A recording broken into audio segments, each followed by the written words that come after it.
Good morning, everybody. I'm Christina. This is Cassidy, and we're here this morning in the Temperate House at the Missouri Botanical Garden. Right now, all of our buildings are still closed to help maintain social distancing, so we wanted to take you through and show you a little bit behind the scenes. So I'll turn this camera around and we will get started.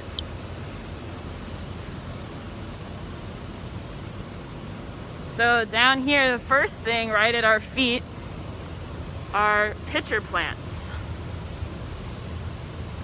a type of carnivorous plant.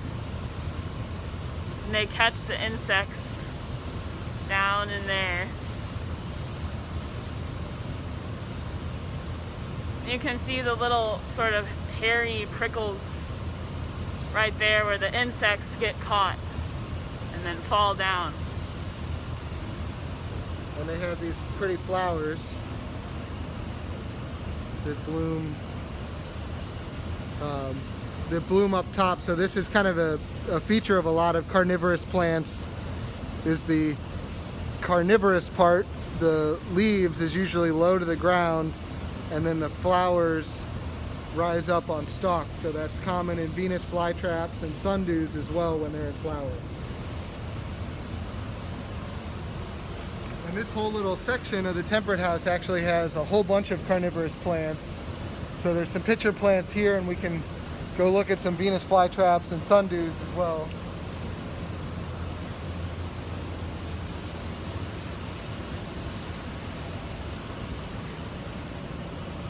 And actually on our way over, we can stop and talk about this plant. So this is called the Choctaw spider lily, Hymenocallis choctawensis. It's in the Amaryllis family, and what's really interesting about this particular species is that it was wild collected in the Florida Panhandle by Jared, who's the horticulturist that takes care of the Temperate House. So he wild collected these a few years ago in the Florida Panhandle, where they're considered vulnerable, which means they have some threats to their existence in the wild, and they're just really pretty plants, and it's kind of neat to know the story behind them.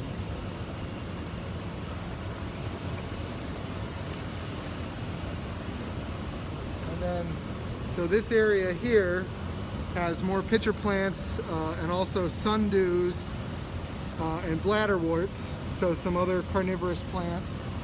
We can show some of those off. So here's more pitcher plants. These are really pretty. Those are pretty. You can see, I mean, that's the pitcher that gives them their name.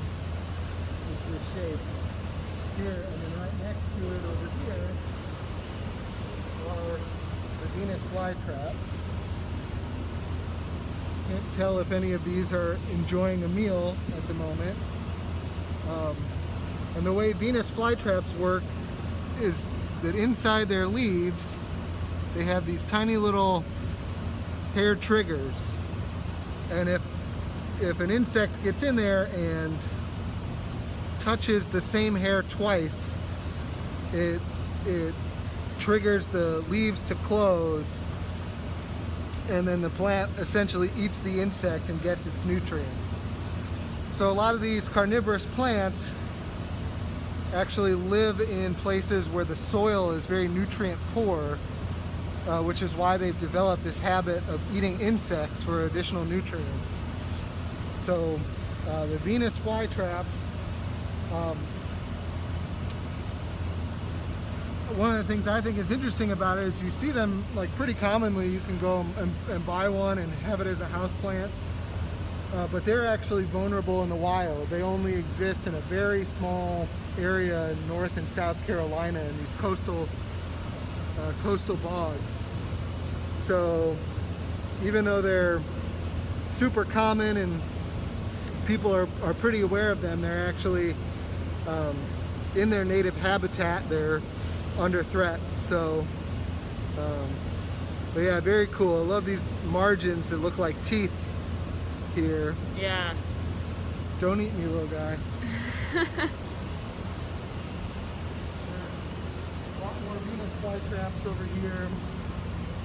And then the other one we can talk about, that's right here.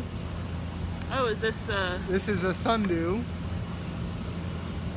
Drosera, and it can be tough to tell, but these little leaves have these little sticky hairs on them, and sort of like the Venus flytrap, when they get triggered, the leaves will curl up around the insect prey and eat it. And sundews get their names because those sticky little hairs look like glistening dew. So it looks like maybe it's just rained or something, and that's where they get their common name from. I think there's actually some over here that are a little bigger that we might be able to see better. Oh yeah.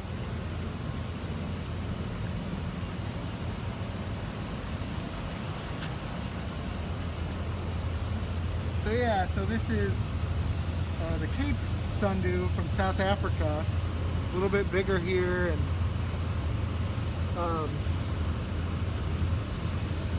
one of the interesting things I think with sundews is we have a garden staff in Madagascar. We're actually just involved in a recent discovery of a new species of sundew that is endemic to Madagascar. It's the only place it's known to grow, and it's called the spider sundew because it kind of looks like a spider and hangs out on rock faces in cliffs in Madagascar and waits for its insect prey. And if anybody's curious about learning a little bit more about the spider sundew, we have a story on our blog, which is discoverandshare.org. And then I'll tell you a little bit more about sundews and the neat story behind the discovery of the spider sundew, and great work by our staff in Madagascar to help discover that species. And yeah, so when the Temperate House is open again and you're able to come and visit, check out this area. It's got all kinds of carnivorous plants. They're not quite ripe yet, but we have a fig tree. And so this is a fig tree, just to make sure that you've heard. So this is probably the closest to being ripe, but lots and yeah, look at that.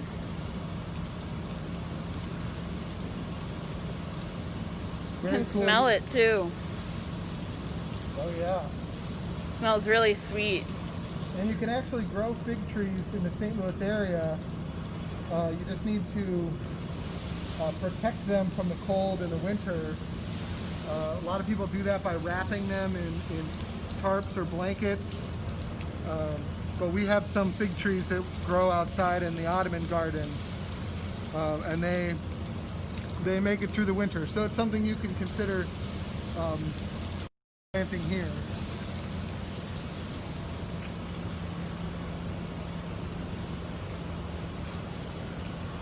A rose in bloom.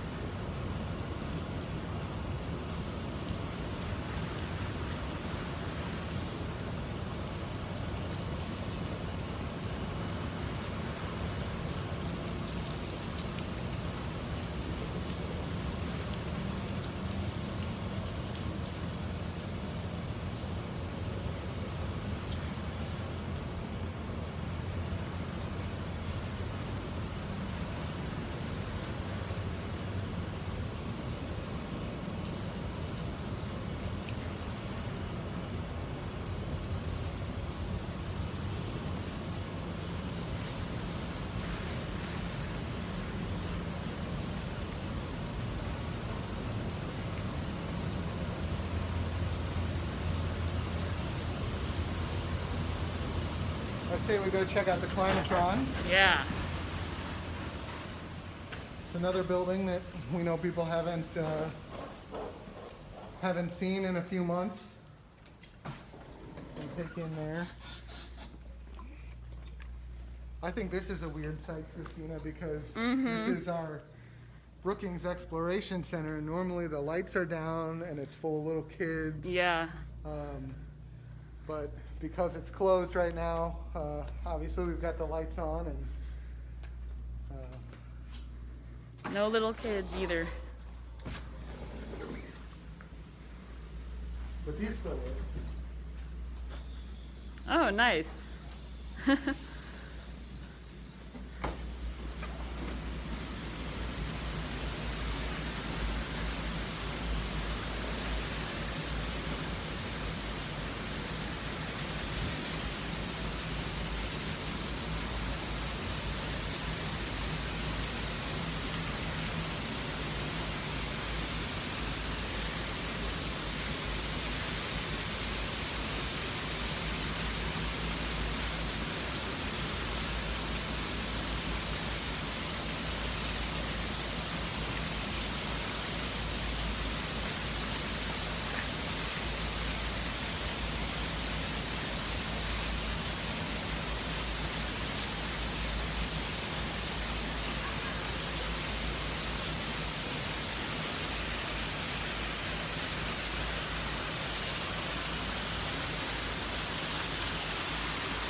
Got some bromeliads right here.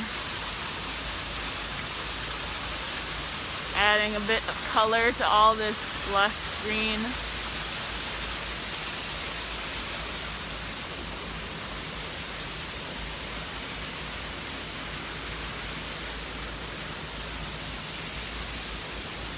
This is lobster claw. You can see why, where it gets its name. I was actually looking above us. Last week, the horticulture staff had some ripe bananas off of this, in this grove here. I was looking to see if there were any more ripe ones, but all not green. quite. All green. And I was just talking to one of our horticulturists, and she was telling me that in the storm last week, there was actually a pane of glass that broke on the dome, and it's already been replaced. They got it done really quick, but she said it's pretty unusual that that happens, so.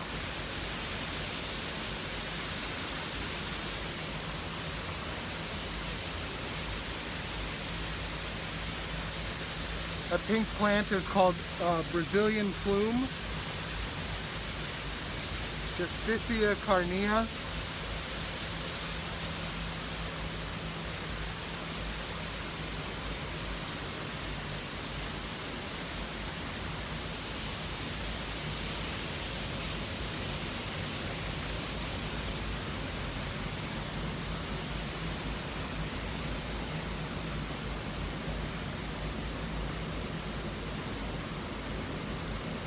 Something you could, oh yeah. so this is kind of neat. Watch, mind the drips. Yeah.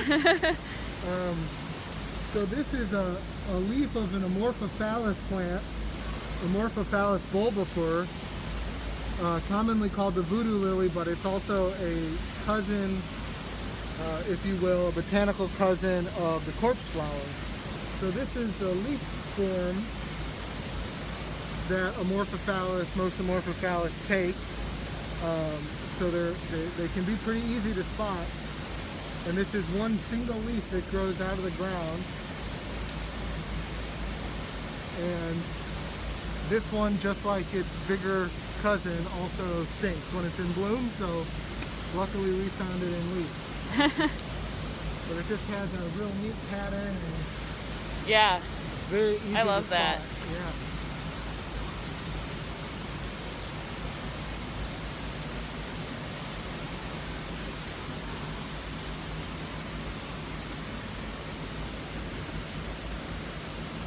Pretty little thing. Yeah, I don't know.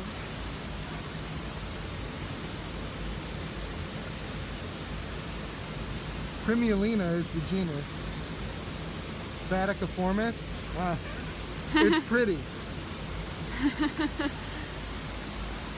Looks like this is actually a fairly new planting area. Yeah, I don't recognize I those. remember there used to be sensitive plant here. Yeah, you're right.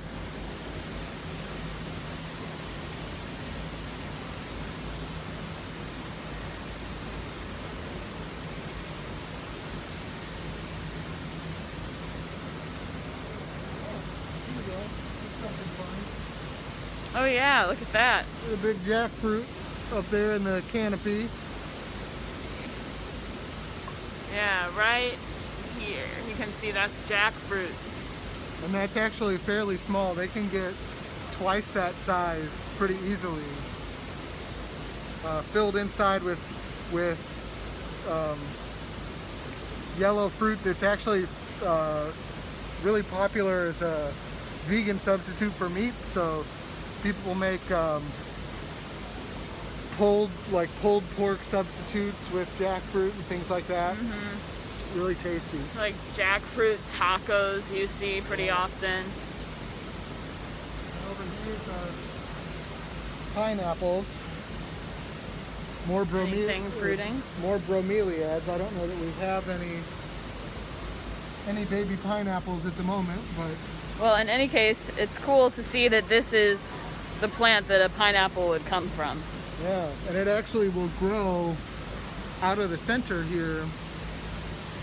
Is where the fruit comes from. So just kind of neat to see, yeah, where your food is coming from.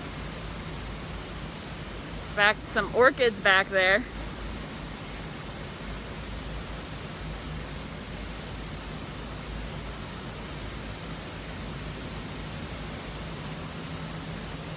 Ooh, I love these flowers. Oh, the golden shrimp plant. Yeah.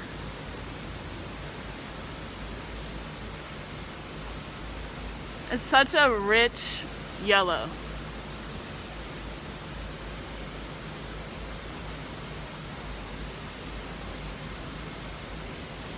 And the flower itself is actually this bit right here. So these are modified leaves that give it that color structure. It's called bract.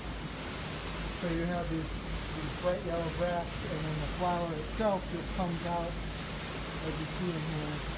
I'm assuming, is that maybe the shrimp part? Looks kind of shrimpy. It does. Maybe it's the whole thing. Or like these scaly parts maybe. Yeah. That's a fun one.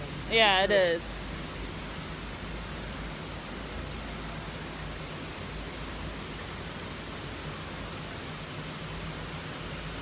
Here's a cool anthurium. It's like a nice lavender shade.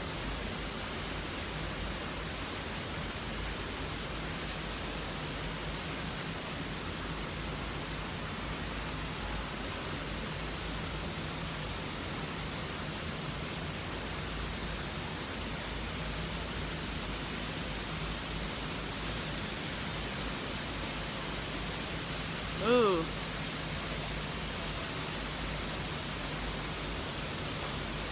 Oh, I don't know what that is. Me Is that neither. I think that's a cactus, actually. How cool. I think that might be, yeah. Yeah, because that's a cactus leaf there. Yeah. And those are the flowers. Wow, that is really neat. I wonder if it's a night bloomer. Maybe if we can find staff in here, they can let us know what that is. That's really Yeah, cool. that's really, really cool. And you can see it, it's hanging down all through here. Whatever these blooms are. I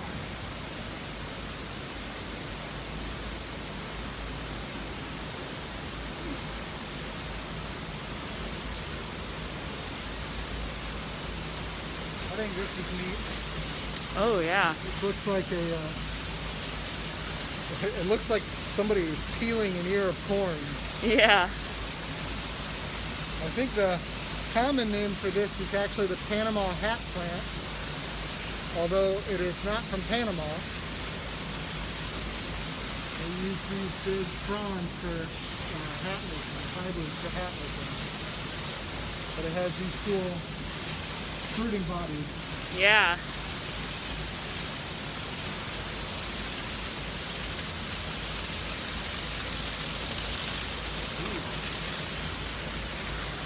Oh wow. Look at that. And there's actually one that's a little easier to see over here. Mm-hmm. This is called pelican flower. Aristolochia gigantea. It's in the birthwort family. And there's this neat vine that's covering the bridge here.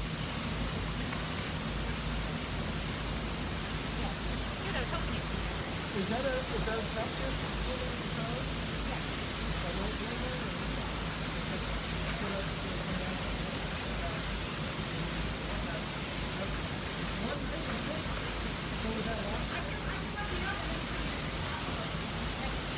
Awesome.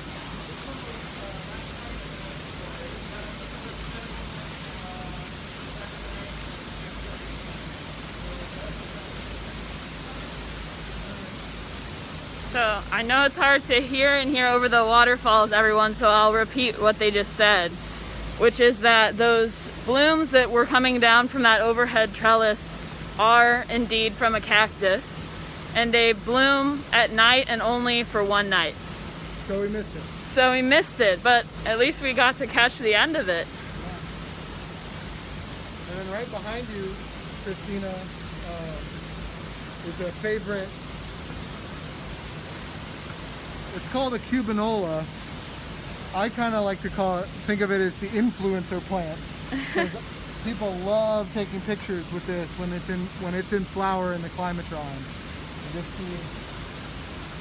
Doesn't this make me look more influential? I think it does. I think so too. And they're just really cool flowers that hang down. That's very cool. Lots of people love to see this when it's in bloom. Yeah. What are these? Pretty. They are nice. I'm not sure.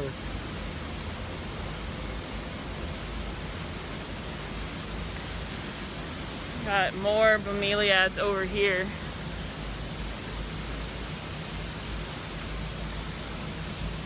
You can see where the water goes in. So they drink right there through the top, in addition to through the soil.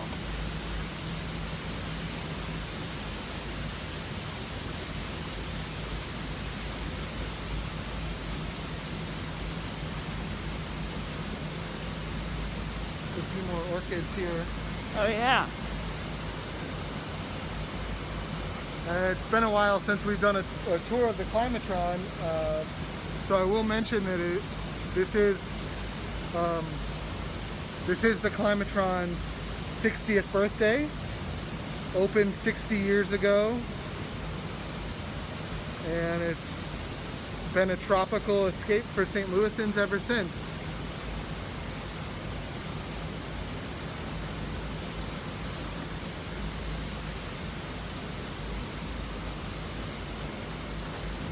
Here's another favorite. I always see people taking pictures of this, the mosaic plant, Fittonia. You can just see that detail is really cool. And this is a pretty popular house plant too. You sometimes see the variety with the pink or red veins. But it's cool to see it in an area like this, and you can see how much it's able to spread out.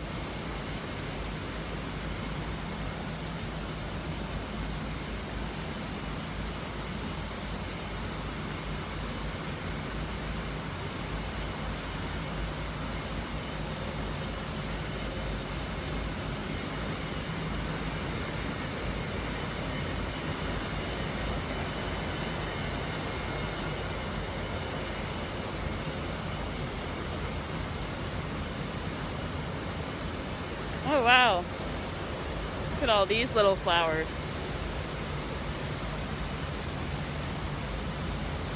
Yeah, this is chocolate plant, the common name anyway, because of the chocolatey color on the leaves, on the foliage. And it has these really pretty little pink flowers. And this area looks really great because you have the flowers like this up on stalks, and then you have these newly planted cycads in here as well. And they're, this one in particular, I think this has a really pretty blue color. It does. And so to have that with the flowers of the chocolate plant, really nice. Yeah. Very nicely done. And you can see lots of little cycads in here. A plant family that's as old as the dinosaurs.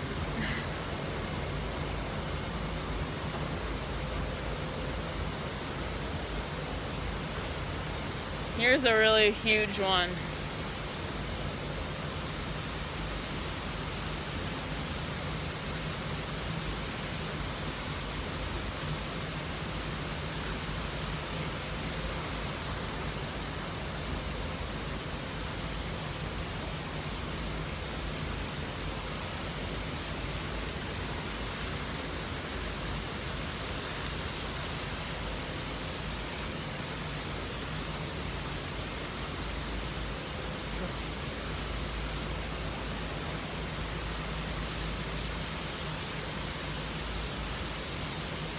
This is sort of neat. Something that appears to be very heavy with pollen. Something up here, because this doesn't come from this plant. Right. So it looks like something from above has dropped quite a bit of Yeah. yellow pollen in here. That's cool.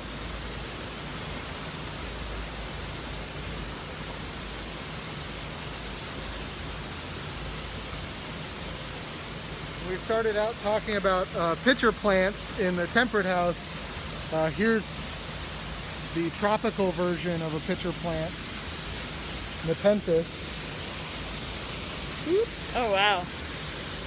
That's just from being watered. But you can see these hang from these vines, but same concept where they're luring insects into their pitcher, hoping to get a meal. So lots of neat Nepenthes pitcher plants here in the Climatron.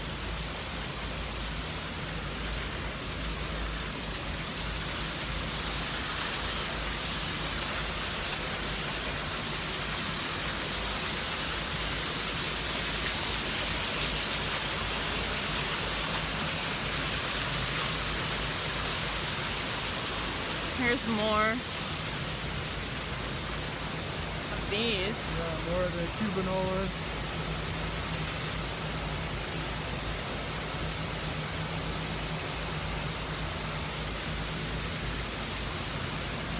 Ooh.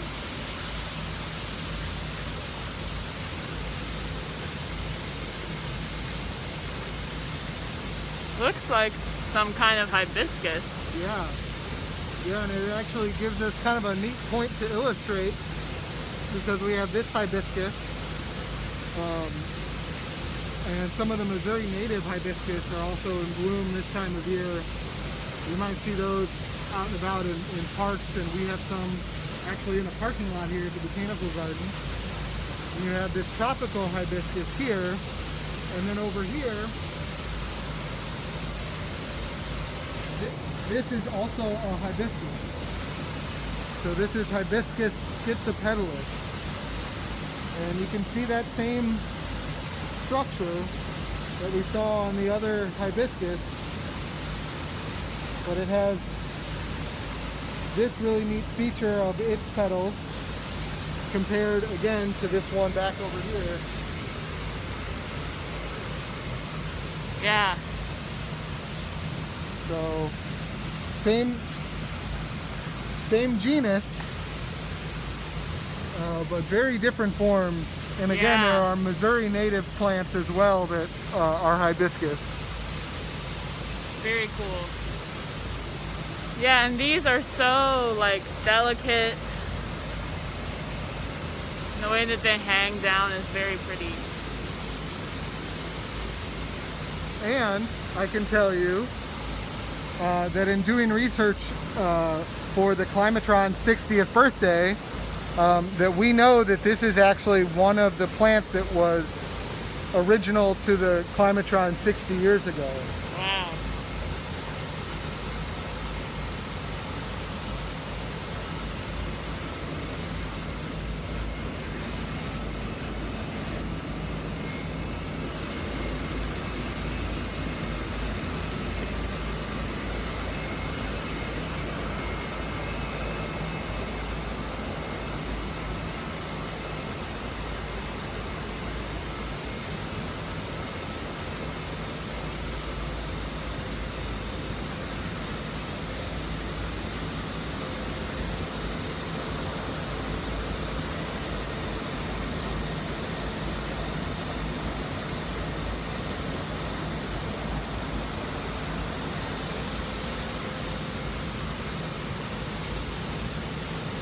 It's called torch ginger.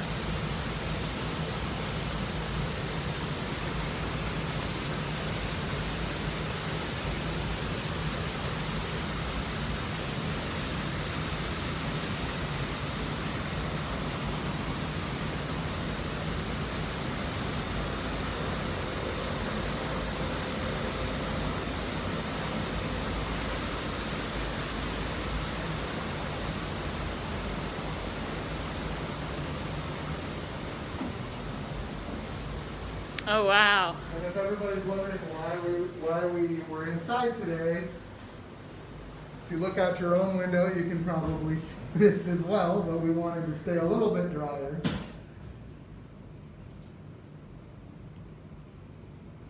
can see all those water lilies out there with the chihuly onions.